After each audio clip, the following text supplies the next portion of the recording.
Bonjour spectateurs, on va jouer à un jeu. Est-ce que vous pensez que c'est le vrai Jigsaw qui revient dans le film, ou est-ce que c'est un imitateur? Pas facile à faire. Très guttural. Bonjour tout le monde, Jigsaw, le retour de la saga Saw au cinéma après un certain nombre de films, dont le dernier était censé être annoncé comme étant le chapitre final. Eh ben non, ils ont mis 7 ans, mais ils nous ont bien fait une suite, comme on avait tous dit qu'elle arriverait quand ce film est sorti. Un petit aparté vite fait avant de commencer à partir du film. On m'a souvent demandé si j'allais faire un Pourquoi j'ai raison d'être tort sur Saw. C'est un truc qui m'a toujours tenté, mais pour l'instant, j'ai toujours pas la petite motivation ou le truc qui me donne envie. Je me suis dit, si jamais Jigsaw est une grosse merde, ça va être l'occasion de faire un Pourquoi j'ai raison d'être tort et dire pourquoi est-ce qu'avant c'était bien et pourquoi Jigsaw est une grosse merde. Et c'est pas une grosse merde. C'est pas le même niveau qu'avant. En même temps, les films Saw ont toujours été inégaux. Il y en a qui sont meilleurs que d'autres. Mais c'est très très loin d'être une catastrophe et d'avoir une très mauvaise excuse et d'être très mal trouvé, etc. Au contraire, c'est plutôt légitime. Mais ouais, non, c'est pas si mauvais que ça. Donc je suis navré, le Pourquoi j'en ai tort ne viendra pas pour cette année ou pas pour l'année prochaine. Je pense pas non plus. Il y a pas d'urgence. Il y a aucune urgence à aborder la saga Saw. Surtout pas si elle revient en plus maintenant. Elle revient sous la direction des frères Spierig, que vous ne connaissez peut-être pas, mais moi j'ai une petite connaissance de ces gars-là. Les frères Spierig sont intéressants parce que ils font des films qui sont presque bons. Et à chaque fois, il y a un petit détail qui fait que ça marche pas. Dans ce Jigsaw, ça va être que certaines des raisons et des explications pour la présence des candidats au jeu de Jigsaw et ce qui leur arrive, pourquoi ça leur arrive et dans quel ordre ça leur arrive, etc., etc., c'est pas tout à fait bien justifié. Tout ce qui entoure ça, par contre, est plutôt bien trouvé. Malgré le fait que pendant une bonne partie du film, je m'étais dit, oh, ça me paraît bizarre, et en fait, non. C'est plutôt justifié. On y viendra avec le détail. Les frères Spierig avaient fait, par exemple, ce film, Daybreakers. C'était leur deuxième film. Et c'est un film, alors, je l'ai en Blu-ray, et j'ai leur premier film en Blu-ray. C'est un film pas mal, mais il y a un petit truc qui fout tout en l'air. Ça, c'est un film sur des vampires. L'histoire, c'est que dans ce film-là, c'est un vrai virus qui a créé des vampires. Sauf que les vrais vampires créés par ce vrai virus n'ont pas de reflet dans le miroir. Ça n'a pas de sens. Ça n'a pas de sens. Ça se mélange pas avec le truc. Tu fais tout un truc pour rendre le truc sérieux et expliquer correctement et tu laisses le truc des vampires qui n'ont pas de reflet dans le miroir. Ça n'a pas de sens. Donc voilà le problème des frères Spierig. Si vous voulez voir leur premier film, il a plusieurs noms. C'est toujours un peu compliqué. À la base, il s'appelle Undead. Vous le trouvez peut-être sous le nom de Nightbreakers. C'était leur premier film. C'était un film de zombies, une invasion de zombies en Australie, parce qu'ils sont australiens à la base. Et celui-ci, pour le coup, je l'adore. Je suis tombé une fois dessus à la télé, je crois. Et j'ai vu ce truc et je me suis dit, il me faut absolument ce film. C'était génial. C'est complètement débile. Je vous préviens tout de suite. Si vous essayez de le trouver, c'est complètement débile. Mais ceci est un triple shotgun. Et ça fait partie des choses à voir dans ce film. Il y a beaucoup de choses à voir dans ce film et ça en fait partie. Donc voilà, je vous encourage à aller voir certains films des frères Spierig. Jigsaw. 10 ans après la mort de Saw, donc comme il s'appelle, John Kramer, je crois, c'est ça son vrai nom, des nouveaux cadavres commencent à apparaître et à porter les marques du tueur. Ce qui pousse un enquêteur de police à réouvrir l'enquête avec l'aide de légistes et d'un de ses collègues. Et ce petit groupe va donc essayer, comme à chaque épisode, de trouver où se déroule le jeu de Jigsaw et si Jigsaw est bien le responsable de tout ça, parce qu'il est censé être mort quand même et enterré depuis longtemps avec son cancer et tout ce qui s'ensuit. Donc ils vont se poser la question et essayer de voir si c'est lui, de voir si c'est vrai, et si c'est vrai, de voir où c'est pour essayer de l'arrêter, pendant que nous on suit 5 personnes qui sont bel et bien enfermées dans un piège et qui sont en train d'essayer de survivre en confessant leurs péchés et leurs crimes. Et donc, c'est plutôt pas mal, c'est plutôt bien tenu. Je dirais juste qu'effectivement la partie la plus faible, et c'est assez dommage, est la partie enfermement. Pas parce que ce qu'on leur demande de faire est pas intéressant, mais beaucoup de choses ont déjà été vues, et on se concentre pas assez sur eux, et quand on se concentre sur eux, ça devient assez évident. Il y a plusieurs personnages où quand ils commencent à vous dire un truc, ou à confier quelque chose, ils confient un truc et c'est ok, alors toi, soit t'as pas dit la vérité, soit t'as pas dit toute l'histoire, soit t'as caché un truc, mais c'est clair que tu peux pas être là juste pour ça. Et c'est un peu trop visible. C'est-à-dire que dans les anciens, il y avait il y avait des meilleures raisons de faire évoluer le truc et d'amener les révélations petit à petit. Là, je trouve que c'est un peu plus artificiel et un peu plus compliqué. Pour certains trucs, par exemple, certains pièges qui sont pas qui pourraient être résolus autrement. Et surtout, ce qui m'ennuie, c'est dans l'enchaînement de certaines choses. C'est-à-dire qu'il y a certains pièges qui débarquent à certains moments et tu te dis, c'est pas logique que ça puisse être là. Par exemple, il y a toute une grande pièce dans laquelle il y a des chaînes qui sont en train de tracter les personnages. Donc, ils sont en train de résister, de machin, de tirer et de se retenir. Passe à un autre piège, je vous dis pas ce qui se passe, qui meurt, qui quoi que ce soit. Et d'un seul coup, on se rend compte que au sol, il y avait un lasso, enfin une corde en tout cas, un truc qui était en train de traîner et qui chope un personnage par la jambe pour l'amener vers son prochain piège. Et tu te dis, il n'est pas logique une seule seconde qu'il ne se soit pas rendu compte que ce truc est en train de traîner par terre. Il n'y a pas assez de choses sur le sol pour qu'on voit pas ce qui traîne dessus, donc on aurait fini par le voir se dépasser. Et comme ça encercle toute la pièce, il y a forcément un moment où quand il y en a un qui s'est débattu en essayant de retenir sa chaîne, se serait pris les pieds dedans, il aurait fait un truc.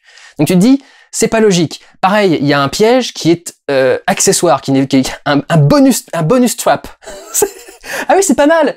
Contrairement au bonus track d'un album CD, c'est le bonus trap. J'avais pas pensé à ce truc-là. Le bonus trap qui est un piège qui devrait pas être là. C'est juste n'appuyez pas sur ce bouton et donc évidemment il veut voir s'il y en a un qui sera assez con pour appuyer sur le bouton. Le truc c'est qu'il savait à l'avance qui allait appuyer sur le bouton. Et tu dis waouh. Le mec est devin. Le mec sait exactement quel mec va réagir comment, dans quelle situation. Je veux bien, tu les connais assez. Mais vraiment, alors oui, ce personnage-là a un problème avec les règles en général. Mais enfin, ils sont tous là parce qu'ils ont fait une connerie, hein. Donc, donc je veux bien qu'il ait un problème avec les règles, mais enfin, ils ont tous un problème avec les règles, a priori, s'ils sont là. À différents niveaux, bien sûr, mais tout de même. Mais du coup, voilà, je trouve le truc un peu étrange. Et il y a un des pièges que je trouve, qui pour moi est improbable et marche pas. Ils sont enfermés un moment dans un truc qui se remplit. Et le truc, c'est que on peut tout à fait survivre au remplissage de ce truc. Il suffit de pas être un idiot et de savoir lever les pieds de temps en temps. Je sais pas si vous avez vu la scène, enfin, vous devez savoir de quoi je parle, mais il suffit de lever les pieds au fur et à mesure pour rester toujours au-dessus du truc, et c'est tout, quoi. Enfin, c'est pas des sables mouvants, le truc. Donc, à un moment, où tu te mets couché dans une position ou un truc, ou sur un angle, mais enfin, ça me paraît faisable de survivre à ce truc-là, quoi. Bon, ce qui vient après, c'est plus compliqué, mais le truc de début, voilà, c'est particulier. Et en plus, ce nouveau piège est lié au bonus trap de l'autre personnage. Et comme il se passe rien en dehors de ça, enfin, il se passe un truc avec certains des candidats, et du coup, tu te dis, mais ça devait être quoi le cheminement logique à la base de Jigsaw? Parce que là, il n'y a pas 5 pièges pour 5 personnes.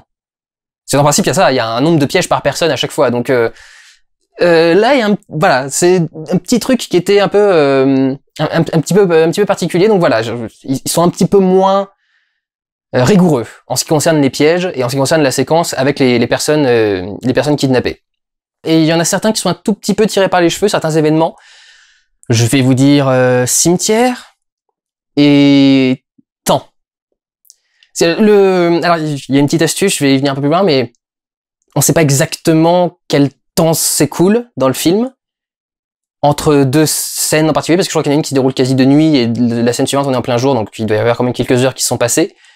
Mais il y a quelqu'un qui disparaît à un moment et qui réapparaît à un autre endroit, on le trouve, et c'est pas logique quand on le retrouve, qu'on se rende pas compte que le mec a été déplacé il y a quelques secondes. Enfin, à quelques heures, quelques minutes, quelques machins, enfin il y a un truc qui va pas dans cette scène-là aussi, il y a un petit enchaînement dans le temps qui va pas. Mais, parce qu'il y a un mais, tout ça se retrouve dédouané par le retournement final, qui est plutôt bien trouvé, qui, dans la grande tradition des Saw, te retourne la tête et te force à regarder le film sous un angle complètement différent à la fin de ta projection. Et ça marche vraiment super bien. Et ça rend le montage du film vachement intéressant et vachement subtil. Parce que il fait quelque chose dont on se rendait pas compte. Et c'est vachement intéressant d'avoir ce retournement final et d'avoir donc cette révélation du qu'est-ce qui se passe en vérité et qui est derrière tout ça. Je trouve que vraiment c'est plutôt bien travaillé et ça marche très très bien. Pour finir, c'est un film des frères Spierig et il y a quelque chose qui va pas. Ils ont respecté le concept de base de Saw. quand on regarde Saw, on va pas voir, je vous ai dit, on va pas voir du torture porn au sens premier du terme. On va pas voir des gens en train de se faire torturer et de saigner. On va voir de la terreur psychologique. On se pose deux questions quand on est en face d'un film Saw et qu'on voit les pièges qui sont en train d'arriver. Qu'est-ce qu'il faut faire? On essaye, nous aussi, à la place des personnages, d'essayer de comprendre ce qu'il faut faire pour résoudre le piège. Et qu'est-ce qu'on ferait dans cette situation? Ce qui est pas vraiment utile à chaque piège, mais qui est utile dans les pièges où certains des candidats doivent décider de la vie ou de la mort des autres candidats. Et c'est là qu'on se dit, qu'est-ce qu'on ferait nous, du coup, dans cette situation-là, qu'on se mettait à leur place. Et c'est en ça que le film est plutôt honorable en tant que successeur du premier, mais qu'il échoue un petit peu, parce que c'est toujours trop facile. Quand on voit le tout premier piège, le truc avec les scies circulaires, le personnage de Jigsaw dit faites un don de sang le plus infime possible, même le plus infime contrat. Et tu te dis du coup oui, avancez tranquillement devant les trucs, passe ta main vite fait devant, ou le bord de ton bras ou un petit truc vite fait devant une scie, genre juste le bord pour avoir juste un tout petit truc qui soit qui s'en aille et pas toute ta main ou tout ton bras ou tout ton machin. Et du coup le piège s'arrête. Et c'est facile de le voir, et il faut vraiment que les mecs soient en panique totale. Alors oui, forcément, tu te réveilles, t'as un seau sur la tête, t'es dans une piège avec des trucs, évidemment t'es en panique, mais quand même, il y a un moment où tu te dis, pardon, vous voulez juste un tout petit peu de sang? Ça va être facile alors. Et du coup, il y a ce truc-là qui passe assez vite. Bon, tu sais qu'il y a d'autres pièges après, mais même les pièges d'après, le moment justement, un des moments centraux où un des personnages doit prendre une décision pour les autres, allez, je vais vous le dire, il y a un truc avec 3 seringues. Et chaque seringue a un mélange différent, dont un qui peut être dangereux. Et t'as envie de dire, faites juste sortir une goutte du truc et voyez ce qui se passe. Enfin, vous êtes pas obligé de vous mettre toute la seringue d'un coup. Vous pouvez être juste un peu intelligent et sortir juste une petite goutte et voir ce qui se passe. Y a pas un mécanisme qui vérifie à quel point la seringue est enfoncée ou pas dans le truc, donc enfin voilà, ça me paraît faisable. Je sais, ils sont surveillés par vidéo, etc., mais il leur interdit pas de le faire non plus. Pareil, tout le truc sur... il y en a un qui est piégé par un truc, et il est en train d'hésiter pendant 3 plombs à appuyer sur un bouton, et tu dis, mais tu crois qu'il va se passer quoi? Qu'est-ce que tu crois qu'il peut se passer pour que tu sortes du truc? Franchement. Et donc voilà, ils ont bien réussi à reproduire l'esprit de la saga, et à respecter et à faire un nouvel épisode qui soit assez surprenant. Mais beaucoup de choses sont trop reprises, donc du coup il y a pas de surprise, on sait à peu près ce qui va se passer. Je veux dire, le truc de la scie circulaire, le truc des seringues, le truc du truc de la cuve qui se remplit au fur et à mesure. Enfin, tout ça c'est des sketchs, pardon, pas des sketchs, c'est des pièges qui ont déjà été vus dans les autres films. Et là on a juste un petit peu changé le concept. Donc c'est bien parce qu'ils savent qu'ils restent dans le concept et dans l'esprit du truc, parce qu'ils ont juste un peu modifié certains pièges. Mais nous, du coup, en tant que spectateurs, je trouve qu'on sait un peu trop qu'est-ce qui va venir et qu'est-ce qui va se passer. Il y a eu quelques trucs qui m'ont mis un peu en tension, effectivement, et qui m'ont un peu mis en angoisse. Mais j'étais beaucoup plus loin des personnages enfermés dans le jeu dans ce film-là que je ne l'étais dans les films, que les personnages des films précédents, quoi. Généralement, il y en a toujours un qui était très compréhensible, on pouvait parfaitement le suivre, etc. Et là, c'est compliqué d'en trouver un qu'on a vraiment envie de voir réussir, quoi. Donc voilà, où de suivre. Donc c'est une suite honorable, loin d'être le meilleur, mais pas de quoi gueuler. S'ils veulent en faire d'autres, pourquoi pas, mais pour les autres, il va falloir quand même beaucoup plus oser que ça, parce que là, il n'y a pas suffisamment de matière pour que ça soit... pour que ce soit un film marquant en tant que tel dans une saga comme ça. Par rapport aux 7 autres films, j'ai aucune raison de me souvenir plus de celui-ci que d'un autre. Donc voilà, parce que les autres, il y en a toujours un qui a un piège particulier que tu retiens bien, ou un personnage particulier que tu retiens bien, ou le retournement final qui t'a vraiment pris, ou un truc.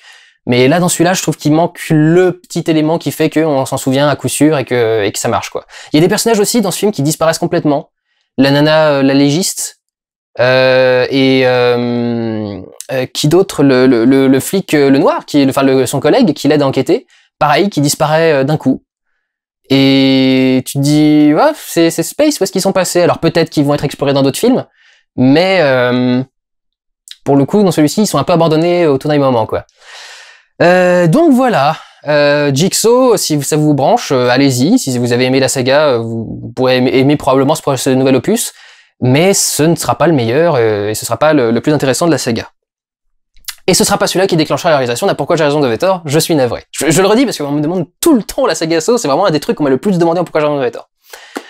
Voilà, prenez soin de vous, allez voir des films, ciao!